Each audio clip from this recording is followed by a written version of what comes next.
Olá, pessoal, sejam bem-vindos a mais uma aula, nossa revisão de avaliação nutricional.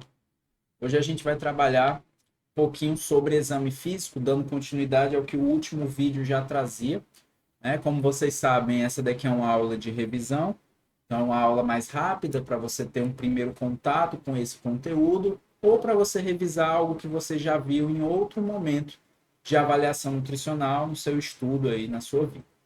Então, quando a gente fala de exame físico, como nós já vimos, tem algumas formas de fazer, e o nutricionista ele usa duas. Ele usa a inspeção e ele usa a palpação. Existem algumas regiões que a gente consegue avaliar o paciente e encontrar coisas específicas nele, como por exemplo, a cabeça. Quando eu penso na cabeça do indivíduo, eu vou buscar no cabelo algumas características, como coloração, brilho, quantidade, espessura, hidratação ou a presença de alopécia, que é a calvície. Qual é a característica normal que eu espero do cabelo, pessoal? O cabelo ele é brilhante, ele é firme, ele é difícil de ser arrancado e ele tem ali uma aparência normal e espessa. Você espera um crescimento normal, espera que o cabelo seja macio ao tato e que tenha uma coloração adequada. É claro que essas características elas são um pouco mais difíceis de você avaliar hoje em dia, porque muita gente aplica a química no cabelo. E tem muito paciente que acaba passando pelo que a gente chama de corte químico e perde algumas características que não têm a ver com o estado nutricional. Por isso, sempre é importante avaliar também o contexto. Então, avaliou o cabelo, você vai buscar uma dessas características e é necessário que essa característica não tenha sido alterada. Se não há química por trás, se não há nenhum outro motivo, e mesmo assim a característica está alterada, o cabelo está saindo mais fácil, o cabelo tem cores diferentes sem que a pessoa tenha pintado o cabelo, aí pode ser uma deficiência nutricional. Outro ponto que você vai avaliar na cabeça é a face. E dentro da semiologia, nós temos aquilo que chamamos de fásceis, que são características gerais faciais que determinam alguma condição. Na desnutrição, nós temos também o fásceis de desnutrição, chamado fásceis agudo, quando o paciente tem uma desnutrição rápida e atual, então é uma coisa aguda. Ele tem uma característica de estar exausto, cansado, não consegue manter os olhos abertos, o olho é afundado, dá essa sensação de afundado. Tem algumas marcas no rosto bem específicas da desnutrição. E temos o fáceis crônico, que é aquele paciente que já vem há muito tempo no processo de depressão. Então ele parece muito mais deprimido do que desnutrido. Mas ele também tem fraqueza, ele também está cansado, só que ele expressa isso de maneira diferente. Outras coisas que você busca na face são a palidez, atrofia da região da têmpora, edema ou qualquer outro sinal de depressão. Não é para haver nenhum desses sinais na face, tá? Algumas carências são específicas quando você pensa em certos elementos ali da avaliação. Por exemplo, quando você olha para o cabelo do indivíduo e ele perdeu o brilho, ele está seco, ele está fino, esparso, quebradiço, despigmentado, com sinal de bandeira, que são, por exemplo, uma faixa de cor, depois essa cor muda e aí volta para a mesma faixa, como se fosse uma bandeira de um país, né? Ou então ele é fácil de arrancar.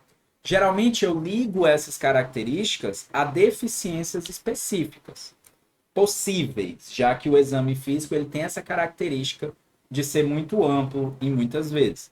Então pode ser uma carência de proteína, pode ser uma carência de biotina, zinco, cálcio e selênio. Mas de maneira geral, quando falo em cabelo, a primeira coisa que eu penso é a proteína. Depois eu vou pensar no zinco. Então essa dobradinha geralmente ela aparece com mais ênfase em questões, em situações, na nossa vivência. Ainda no cabelo, ou desculpa, ainda na cabeça, eu posso falar do fáceis agudo, que é essa face aqui de desnutrição. É um sinal de desnutrição aguda. Você olha para a pessoa e você vê aqui uma série de sinais que determinam uma possível desnutrição. Mas quando você tem o fáceis crônico, você não tem essa característica tão vivenciada assim. Portanto, eu coloquei uma imagem que ilustra melhor um paciente que aparentemente está ali normal. Claro que tem um problema por trás dessas características, mas que muitas vezes você não vai conseguir identificar o tipo de expressão de desnutrição. Não pelos sinais, mas sim pelos sintomas. Ele vai te dizer que está cansado, ou ele vai falar pouco. É aquele paciente que aparentemente ele já se contentou com a situação dele. Então, ele já é um desnutrido crônico, ele já está evoluindo com essa desnutrição há um tempo. Existe uma característica específica que é a perda de musculatura temporal, que é essa região aqui, ó. Região da têmpora, que na imagem 2 aqui está mais evidente do que na 1 por conta da qualidade. Isso mostra o quê? Uma perda muscular nessa região que faz com que o paciente curse com a dificuldade de mastigação. A facecam está um pouquinho na frente, mas aqui está escrito de sua ingesta alimentar diária. O quê? A diminuição da quantidade de alimento que o paciente consome, fazendo com que ele caia ainda mais no seu estado. Então, perder a região temporal significa que o corpo está comunicando que ele não tem mais de onde tirar. E aí ele começa a tirar de músculos que são essenciais para, por exemplo, mastigar. E aí o paciente perde força, se cansa ao mastigar e vai evoluindo com essa pior. Também temos a perda da bola gordurosa de Bichat, que hoje, infelizmente, né, é confundida aí com algumas pessoas fazendo a bichectomia, um procedimento estético que visa retirar a gordura dessa região para dar uma sensação visual de maior finura na face. Quando não há essa cirurgia, você tem essa região depletada, perda da bola gordurosa de Bichat, que é um sinal de perda de gordura subcutânea, tá? A seta está errada, seria aqui, bom? Musculatura temporal e masseter. Temporal nós já vimos. O masseter geralmente auxilia esse processo de mastigação. Então, olhando o esqueleto, o crânio de lado, essa musculatura de cima é a musculatura temporal e essa musculatura em verde é o masseter. Esses dois músculos juntos são essenciais para o processo de mastigação, tá? Quando você tem uma atrofia leve, você não tem exposição nenhuma do arco zigomático, que é esse osso aqui. O arco zigomático é o osso na lateral do rosto, por trás do qual passa o temporal e o masseter. Quando você tem uma atrofia moderada, existe a exposição desse arco, você já consegue visualizar, e em atrofias graves, você visualiza o paciente de forma lateral, assim, em perfil, essa região bem evidente e essa região também, no que a gente chama de aspecto de chave, porque o temporal forma o que seria aquela parte de cima da chave e o masseter, o que seria aqui a parte de baixo. Então dá um visual de chave, o que a gente chama de sinal de chave. Quando eu falo da região dos olhos, eu vou observar também aspecto geral, cor das mucosas e membranas, aspecto de córnea e funcionalidade. Os olhos, pessoal, precisam ser brilhantes, ter as membranas rosadas e úmidas, não ter nenhuma mancha e ter uma boa adaptação visual ao escuro. Ou seja, aquela situação que você está na sua casa, apagou todas as luzes, mas você consegue vislumbrar os vultos do ambiente e consegue desviar, por exemplo, de móveis ou obstáculos que tenham ali no meio. Quando você tem uma boa adaptação visual ao escuro, você tem um nutriente que está bem na sua alimentação, no seu metabolismo como um todo, que é a vitamina A. O primeiro sintoma da falta da vitamina A, talvez, seja perda dessa adaptação visual. E isso a gente pode ver no exame físico. Claro que isso aqui não é um sinal, e sim um sintoma. O paciente vai te falar, né? Ah, e se a membrana não tiver rosada? Pode ser uma anemia. E aí você vai observar outros pontos de membrana. Se tiver com mancha, já é um ponto avançado de depressão de vitamina A, que pode inclusive causar cegueira a longo prazo, tá?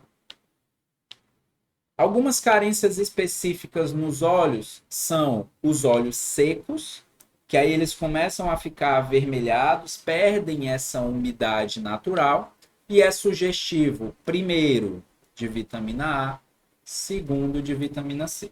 Falo primeiro porque muitas vezes a gente é levado por um caminho específico de deficiência.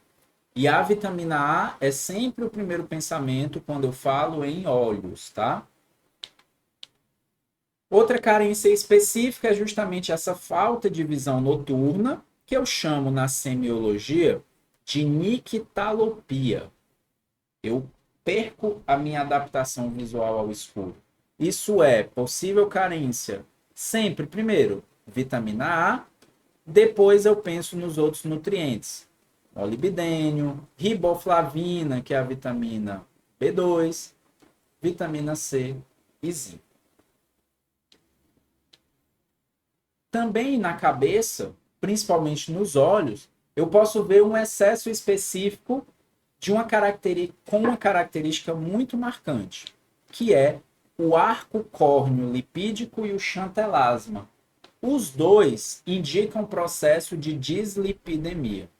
Dislipidemia é o desarranjo dos lipídios no seu sangue, causando excesso de colesterol, excesso de LDL, queda no HDL e excesso de triacilglicerol. Também pode ser uma hipercolesterolemia.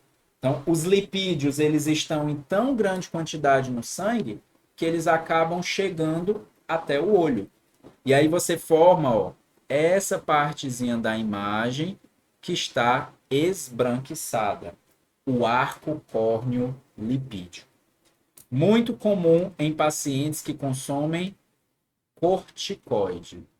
Os corticoides aumentam a quantidade de lipídio no sangue, então ele cursa com esse arco córneo lipídico. E quando o lipídio se acumula na própria pele, na região subcutânea, ele forma esse xantelasma. Então são duas características, dois sinais que indicam um possível processo de dislipidemia. Na cabeça ainda, eu vou avaliar lábios, língua e gengiva.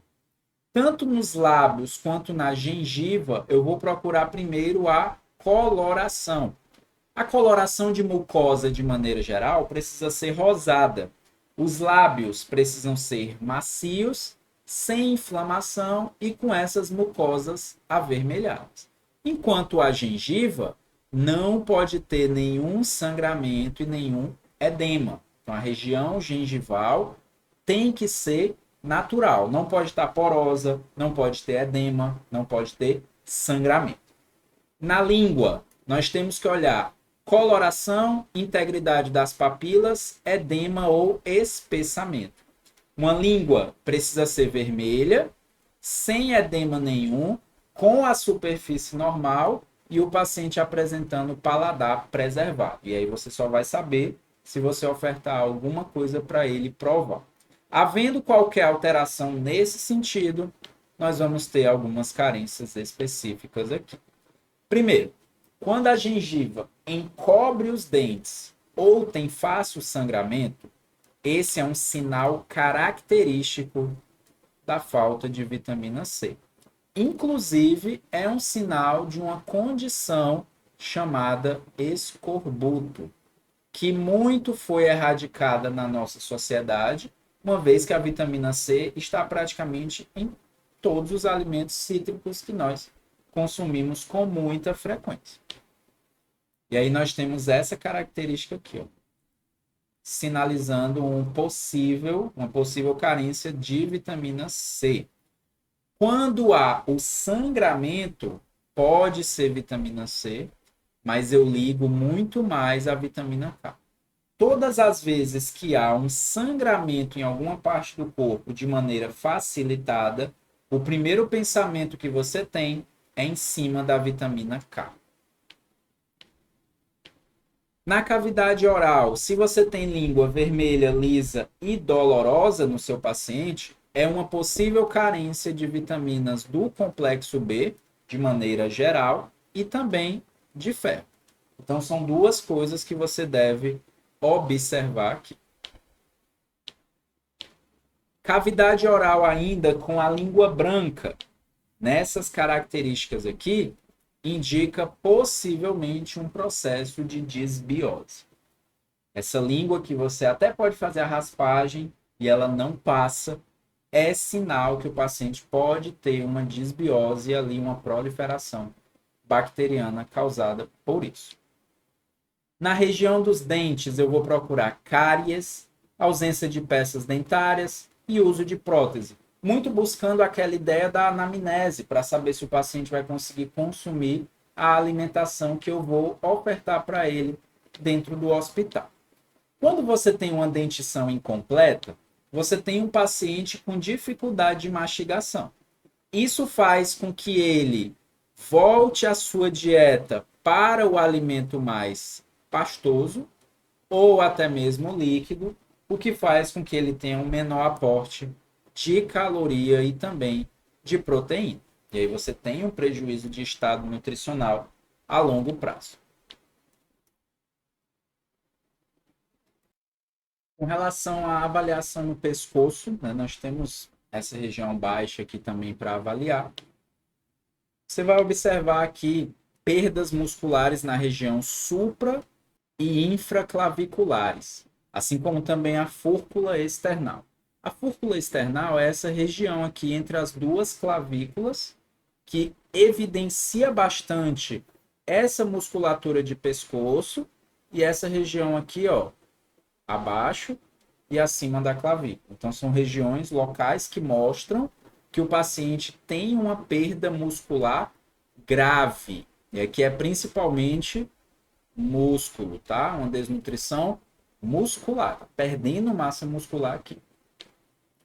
Região de tórax, você vai observar, além ali do peitoral, a retração intercostal, que aí você tem evidências do aparecimento das costelas, um sinal também de desnutrição aguda. Inclusive, esse paciente tem uns outros sinais aqui, talvez a imagem não apareça bem, e aqui no braço. Essa perda de musculatura intercostal pode causar problemas respiratórios. Esses músculos, eles são usados para abrir o pulmão, como eu já falei na aula que eu falei de ventilação mecânica.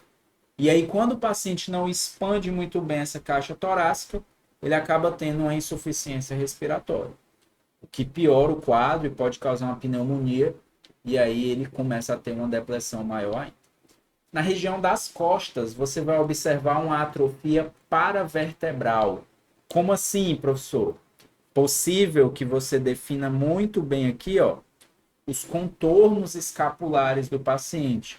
Significa que ele perdeu essa musculatura no que a gente chama de cintura escapular, faz com que ele perca força de sustentação e ele começa a adotar uma postura mais curvada. Isso faz com que ele não consiga expandir o pulmão, perca essa expansão ventilatória e tenha uma susceptibilidade às complicações infecciosas, tá? Região do abdômen, o que eu vou avaliar? Um aspecto escavado, que é um sinal de desnutrição aguda.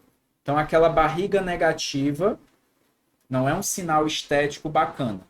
É um sinal de uma desnutrição aguda, indica uma privação alimentar de longo período e uma diminuição de reserva calórica, bem como imunidade celular. Claro que existem as cirurgias estéticas hoje em dia, que fazem com que a pessoa tenha essa barriga porque quer. Isso descaracteriza um pouco o exame, mas não sendo o caso, o paciente não passou por nenhum procedimento, você vai buscar esse aspecto para saber se há essa depressão. Só que o abdômen, ele também pode estar globoso. É o contrário, né? Um abdômen distendido. E aí tem algumas possibilidades aqui. Primeiro, pode ser uma indisposição intestinal. O paciente está constipado, distendeu ali o abdômen, ok. Uma hemorragia abdominal, problema um pouquinho mais grave, ou uma ascite, que é o que a imagem vai trazer aqui para a gente. Essa ascite é caracterizada pelo acúmulo de líquido na região abdominal, que pode ser devido a uma doença hepática, que inclusive é o que a imagem mostra. Se você perceber, há uma cicatriz aqui de um possível transplante e o paciente tem essa pele mais amarelada, com sinais de desnutrição aqui no pescoço e aqui no braço. Pode ser uma doença cardíaca, uma doença renal ou uma desnutrição. Tanto a doença hepática quanto a desnutrição tem a ascite relacionada à albumina, que é uma proteína produzida no fígado. Então, quando está com doença hepática, ela cai. E quando está com desnutrição, ela cai porque você começa a produzir outras proteínas. Mas pode ser um edema por conta de uma doença cardíaca ou doença renal, que prejudica a excreção de líquido do corpo, causando esses edemas localizados. Avaliação dos membros superiores. O que eu avalio? Atrofia muscular de bíceps, que é o músculo aqui de cima, e tríceps, que é o músculo aqui de baixo. Uma atrofia nessa região indica um sinal de desnutrição aguda. Ainda nos membros superiores, eu posso avaliar atrofia muscular do polegar, que é chamado músculo adutor do polegar, fica nessa região aqui, e é um sinal também de desnutrição aguda. Nesse sentido, o paciente perde a força de preensão. Isso pode diminuir a capacidade de ingerir os alimentos.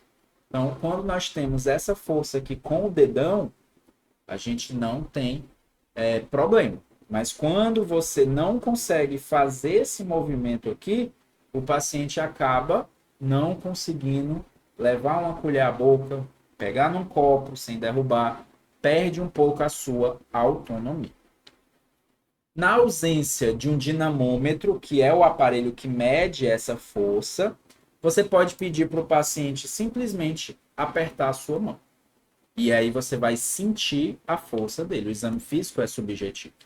Só que eu também posso avaliar com o uso de adipômetro. Existe um ponto de corte para eu colocar o adipômetro nessa região e ele é 13,1 milímetro. O paciente apresentou menor que isso aqui, indica que ele tem um polegar, um adutor do polegar ruim, né? Pequeno. Uma dificuldade nesse ponto. Atrofia de interósseos da mão. Também são músculos que são essenciais, só que dessa vez para fechar os dedos, né, os 4 outros dedos da mão. São esses músculos nessa região aqui. Então, você vê que pela imagem, o paciente apresenta essa depressão. Você consegue ver o tendão aqui, ó. E aqui o outro tendão. E aqui ele tem também a região do adutor do polegar depletada. Então, esse paciente, com certeza, ele não tem força para segurar um utensílio para se alimentar. Isso faz com que ele diminua sua capacidade de ingestão calórico-proteica. Nos membros superiores, eu vou avaliar as unhas. E aí eu vou procurar fórmula, ângulo, coloração, contorno, rigidez ou alguma micose.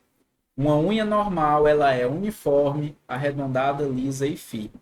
Só que, mais uma vez, há procedimentos estéticos que acabam descaracterizando a unha. Se for o caso, a mulher colocou a unha postiça e ela retirou, você deve ignorar esse exame por hora, tá? Carências específicas aqui nas unhas. Você olhou o paciente, ele tem uma unha com fissura, mancha ou uma unha colonícua, que é simplesmente uma unha com aspecto de colher. Então você tem essa unha afundada.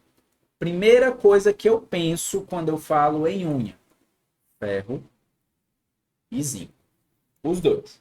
Falei em unha, penso em ferro e zinco. Membros inferiores aqui. Atrofia muscular de coxa. Coxa é essa região. Quadríceps femoral, né? 4 músculos na região frontal aqui do fêmur, que compõem a coxa, né? Junto com os posteriores, região de trás aí, dá esse volume circular no fêmur. É um sinal de depressão muscular e o paciente ele vai perder força de sustentação e aí ele começa a ficar mais debilitado, contido ao leito e sem esboçar muitos movimentos no dia a dia dele. Quando você faz a avaliação, você vai observar circunferência de coxa e circunferência de joelho. O que você percebe quando o paciente tem essa atrofia? Parece que a circunferência do joelho é maior do que a circunferência da coxa. Isso é uma característica de que o paciente perdeu musculatura ali na região do fêmur. Ainda nos membros inferiores, nós temos o chamado tríceps sural, que a gente conhece por panturrilha. Nós temos 2 músculos gastrocnêmios e um músculo sóleo aqui dentro. O sóleo e os 2 gastrocnêmios. Para que serve o músculo da panturrilha? Para que o paciente possa se locomover, andar principalmente. Portanto, perder a panturrilha é um sinal de depressão muscular. Quando você trabalha o público idoso, o que você percebe? Quando ele perde essa musculatura, ele preenche uma das características para sarcopenia. Até certo tempo atrás, existia uma referência de 31 centímetros de panturrilha como ponto máximo de corte. Alguns estudos ali por volta de 2018 determinaram que para homens o ideal seria 34 e para mulheres 33.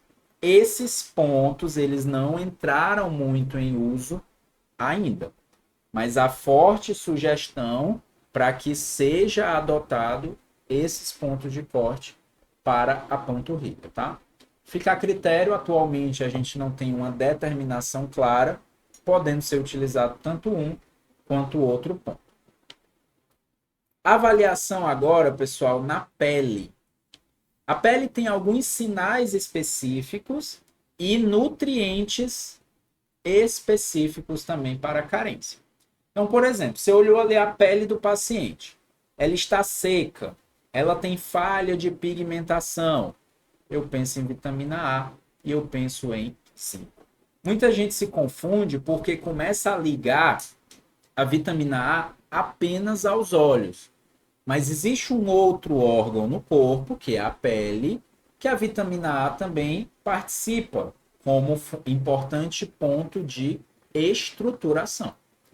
Portanto, olha só, vitamina A também tem sua carência relacionada à descamação da pele. Só que aqui ela vai junto com ômega 6, 5, B2 e B3, que é a niacina.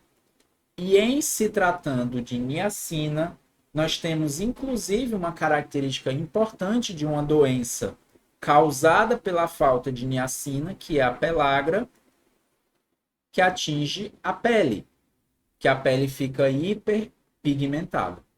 Então, nós temos a pellagra como uma condição causada pela falta da niacina e que se manifesta muito como uma hiperpigmentação e sensibilidade da pele.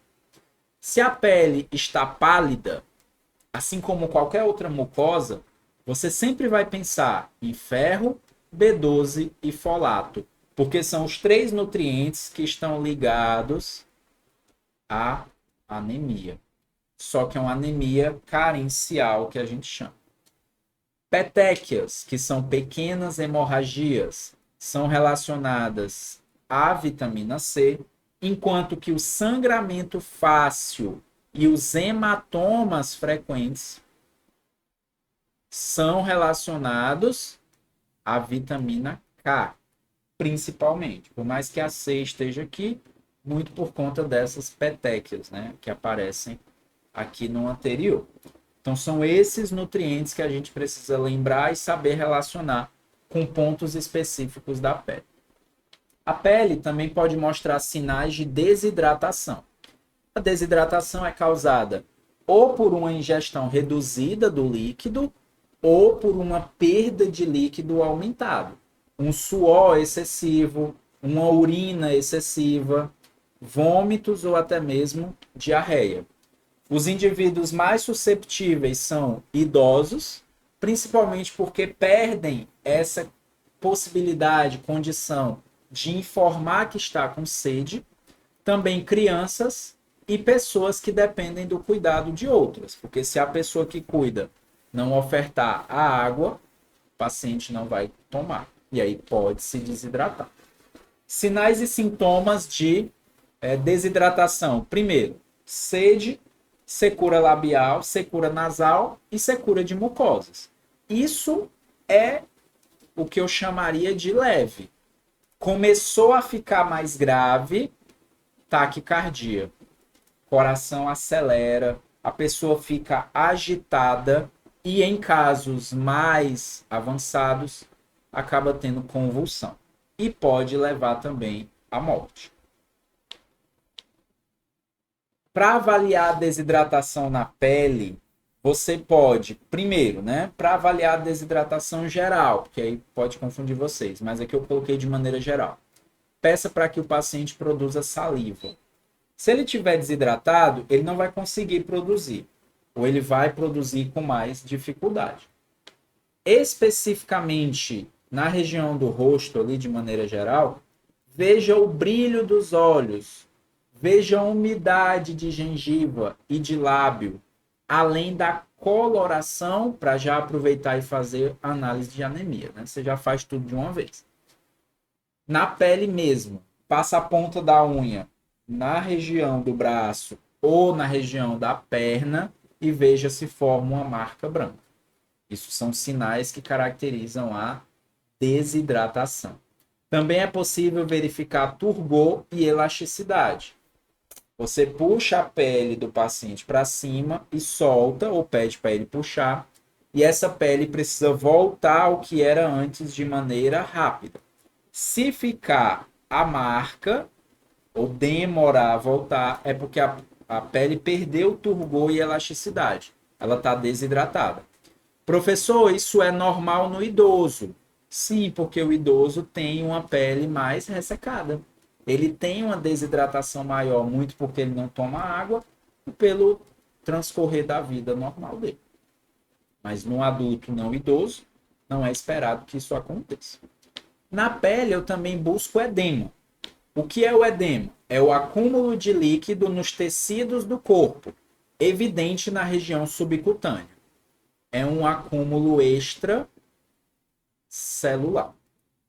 Esse edema está relacionado com queda de albumina, quando a albumina é menor que 2,5.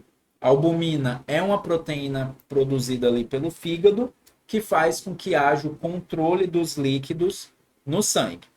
A pele da região com edema geralmente é brilhosa e lisa, como se ela tivesse esticada ali ao máximo. E aí que nem um balão que você enche demais. Aquela região parece fina, inclusive. Não há definição de contornos ósseos. Então, você vê ali no pé que geralmente você vê aqueles dois ossos que tem na lateral do pé, que são os maléolos. Quando o paciente tem o edema, aquele osso some.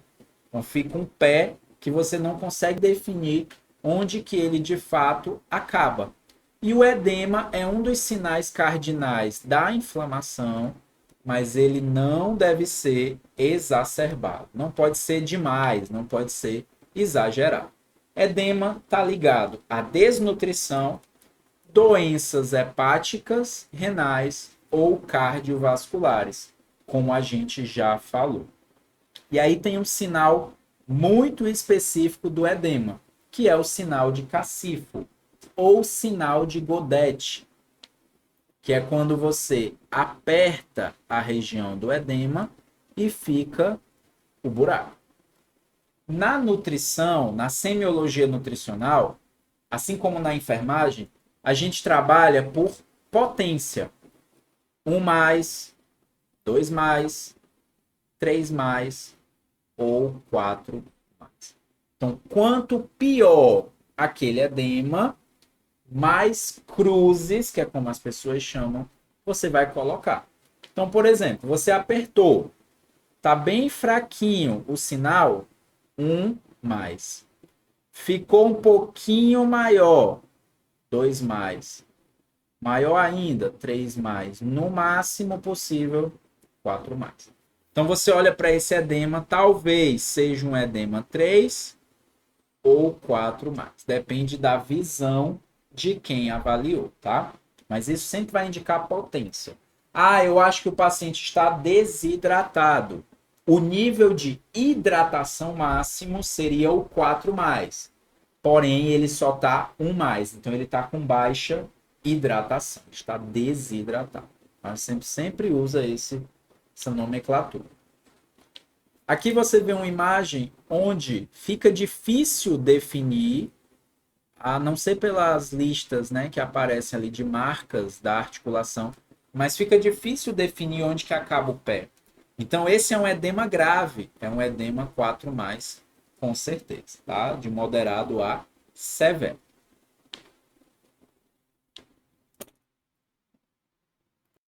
Um outro ponto que a gente consegue avaliar com a pele é a cicatrização.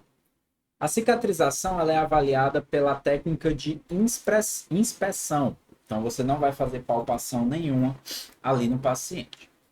Quando o paciente é acamado, ele fica muito tempo em uma única posição, esse contato de estrutura óssea que está ali sob a pele, né? E as camadas de gordura e músculo, com o leito faz com que haja um ferimento por fricção. A gente chama isso de lesão por pressão, e isso piora conforme a desnutrição vai aparecer. Então, muitas vezes a gente recebe alguns estudos ou conhece suplementos sobre melhora de cicatrização que trazem a alegação de que vão causar melhora, ou os estudos trazem nutrientes que podem efetivar essa melhora. Então é importante o nutricionista saber avaliar isso. Por isso, a gente vai fazer aqui o estudo do estadiamento. Então, o primeiro estágio de um ferimento no paciente é uma pele intacta, mas caracterizada por essa vermelhidão. Saber avaliar como isso evolui para uma melhora total, ou seja, não existir nada disso aqui, é importante para você poder garantir que algumas condutas nutricionais estão ou não funcionando. Tá? Então, regiões que são localizadas sobre uma eminência óssea, uma proeminência óssea, vão ser afetadas com mais facilidade. Piora, evolui para um ferimento. Esse é o estágio 2, caracterizado por perda de pele e exposição da derme.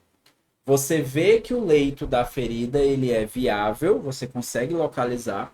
A coloração é rosa ou avermelhada, é um local úmido, mas pode também ser somente uma bolha intacta ou então rompida. Então, tudo isso caracteriza um estágio 2 de ferimento. E aí vem o estágio 3, onde você tem um ferimento maior, você perde a espessura total da pele e a gordura ou musculatura começa a ser visível. E ao redor você tem ali um tecido de granulação, tá? Que é esse tecido aqui, ó, ao redor do ferimento. No nível 4, você tem uma exposição maior porque a pele perdeu a sua espessura total e tissular também, com exposição ou palpação direta do músculo, do tendão, do ligamento, da cartilagem ou até mesmo do osso. Então você tem uma abertura maior dessa região que caracteriza o estágio 4 do ferimento. Alguns ferimentos não são estadiáveis, ou seja, você não consegue definir qual é o estadiamento dele. Não tem classificação. Muitas vezes por conta de gangrena ou necrose, que é esse escurecimento aqui do tecido. E aí há uma perda de espessura total, há uma perda tissular, mas a extensão do dano ela não pode ser confirmada. Então imagina que você tem um paciente aqui. Aí você deu um suplemento para ele, um bem bolado nutricional ali ou um suplemento já feito. De repente, uma semana depois ele passa disso para isso. Você precisa ser capaz de avaliar se está bem ou não o processo de cicatrização. Sabemos que existe o enfermeiro estomoterapeuta que vai avaliar isso com mais facilidade. Mas é um conhecimento interessante para o nutricionista saber definir isso. De repente veio para cá. E aí você tem uma melhora e aí você sabe avaliar que o paciente está no caminho adequado, certo? Outra característica do exame que a gente consegue ver é a icterícia. A icterícia é um sinal de aumento anormal de bilirrubina, o elemento bilirrubina. Esse pigmento ele acumula na pele ou nas mucosas, fazendo com que haja a pele ou a esclerótica amarelada. Então, a icterícia é justamente essa característica de pele amarela. Indica uma condição hepatobiliar, em outras palavras, é o fígado ou a bile, a vesícula, né? A vesícula biliar, ou também o pâncreas. Tá? A gente vai estudar isso lá nos exames laboratoriais. É um sinal, por exemplo, da síndrome colestática, que ocorre quando há uma obstrução de dutos biliares, característico muito da pedra. Ou ainda uma pancreatite ou uma hepatite grave. Então, o paciente adota esse aspecto aqui na sua coloração. Ainda com relação à coloração, a gente também tem a anemia. A anemia é uma condição em que o sangue não tem quantidade suficiente de glóbulos vermelhos saudáveis. Então, pode ser que tenha muito glóbulo vermelho e não está saudável, que é o que caracteriza alguns tipos de anemia. Além de fraqueza muscular que o paciente apresenta, ele vai te dar dois sinais: a palidez de pele e ou a palidez de mucosas. Então, olha só a conjuntiva quando está normal e quando é sugestivo de anemia. A pele,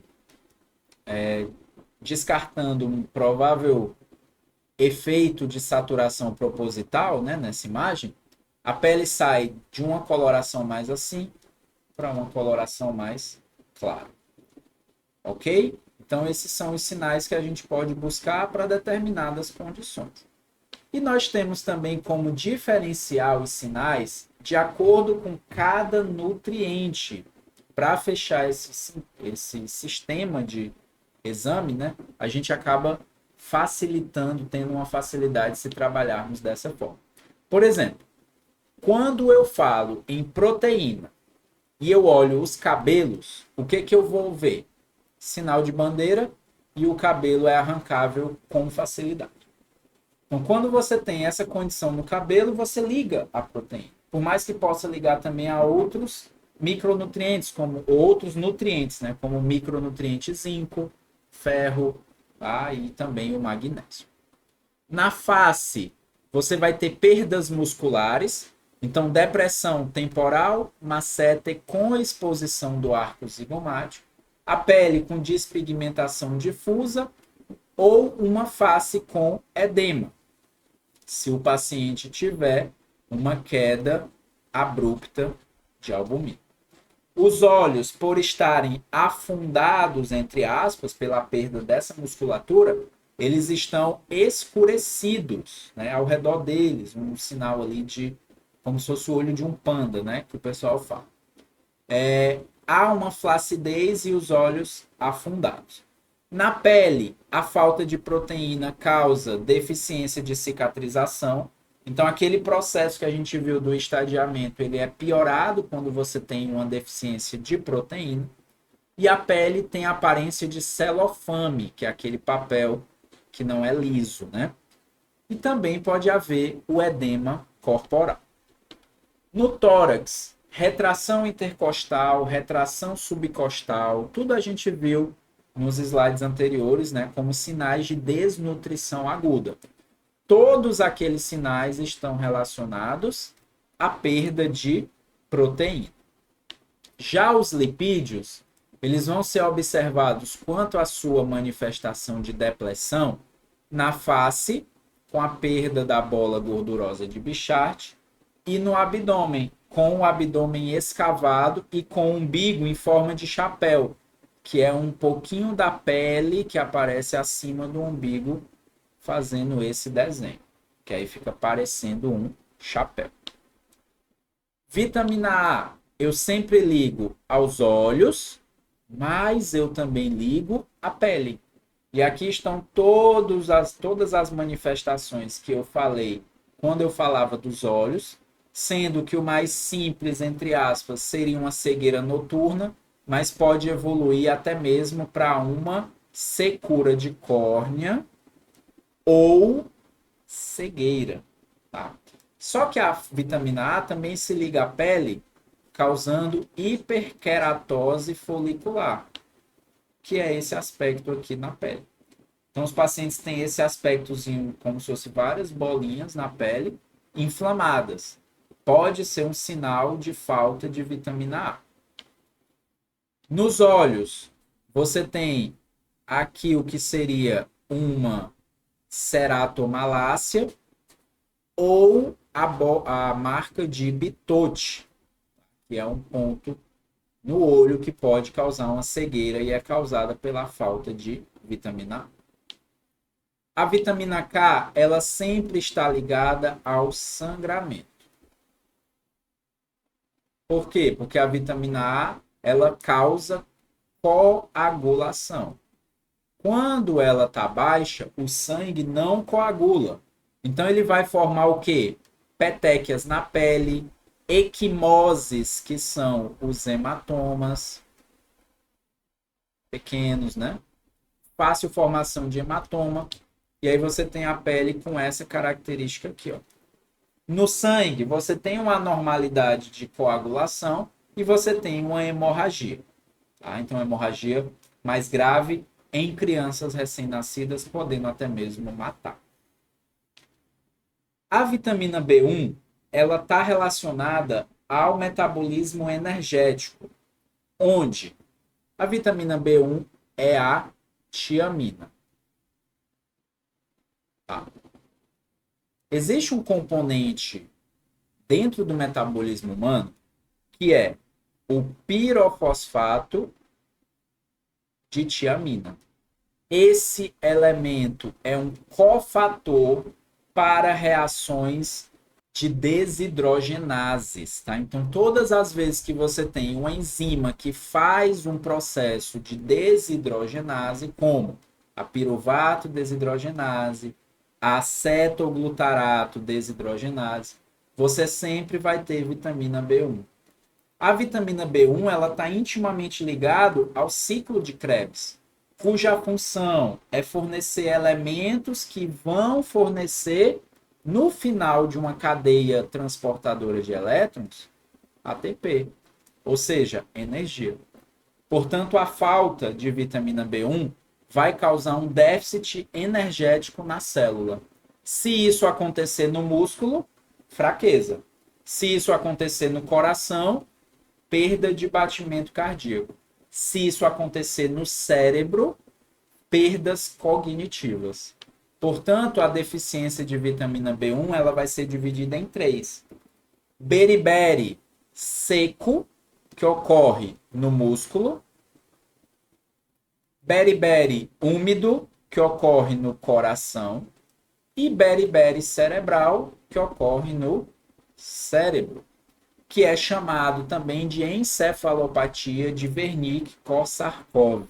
É o mais comum, além da fraqueza lá do músculo. O paciente tem visão dupla, o paciente tem ataxia, confusão, confabulação, afonia.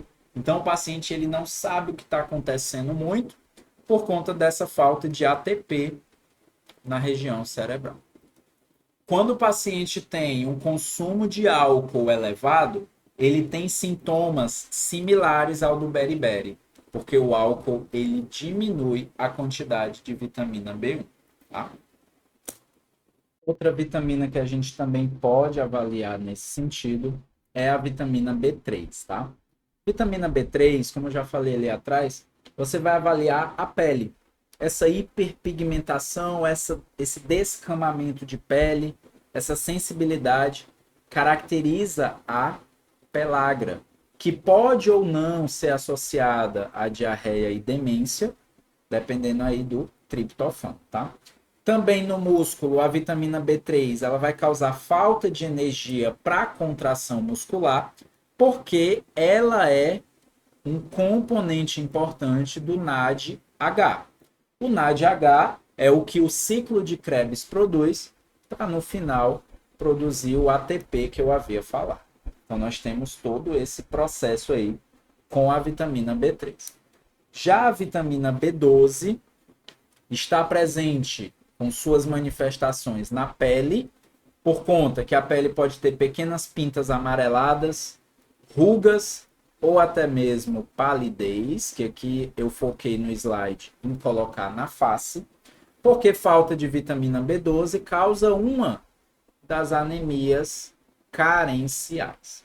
Membros superiores ou inferiores, quando falta vitamina B12, eles vão cursar com fraqueza, astenia, dificuldade de contrair o músculo, dor nos membros inferiores, ou aquela sensação de dormência, que é a parestesia nas mãos ou nos pés. No sistema nervoso, você cursa com delírio, depressão e perda de memória. Tudo isso relacionado à falta de B12. O ferro, como eu falei antes, ele está relacionado às unhas. Então, quando você tem pouco ferro no corpo, a unha fica quebradiça, rugosa ou colonícula. Mas o que a gente mais liga o ferro à região corporal é a face ou as mucosas, porque causa a palidez, característica da anemia. Tá? O zinco está relacionado ao cabelo, pele, cavidade oral e a produção hormonal.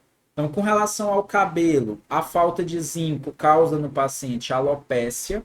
Aqui está muito relacionado à produção de testosterona ou de DHT. Tá? Então, tudo isso está relacionado ao metabolismo do zinco. A falta de zinco vai causar alopécia, queda do cabelo, e dificuldade de produzir a testosterona. Na boca, especificamente, você vai ter alterações do paladar. Na época da Covid-19, muita gente ligou a falta do zinco às alterações de paladar que a gente estava tendo quando se contaminava. Então, pode ser que a doença diminuía o zinco e aí causava essa alteração. O cromo é um outro micronutriente também importante, porque está relacionado ao metabolismo de glicose e ao metabolismo de lipídios.